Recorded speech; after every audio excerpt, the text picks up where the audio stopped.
Hey guys, today we are gonna do a video on how to ollie on the skateboard.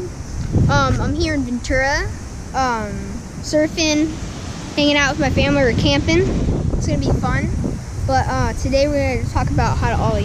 Alright, so how you do an ollie is you get on your board and you have one foot right on the end of your board on the tail, like a little off but not too much. And you have one foot right in the center of your board. When you do that, you push back on this side and you kick up your left foot or right foot. That's if you're goofy or regular. But I'm regular, so I ride like this and I kick my left foot up. So this is how you do an ollie. Alright, so guys, now I'm just going to be rolling around right here doing some ollies to just show you how it's done.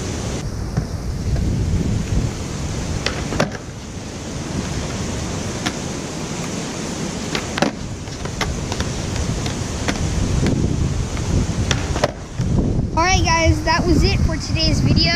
I know it wasn't that long, but you're learning how to do an ollie. I've also have some other videos. I got a Nerf video with my brother James. I got and how to do a board slide on how to do a board slide. Thanks for watching, and like and subscribe.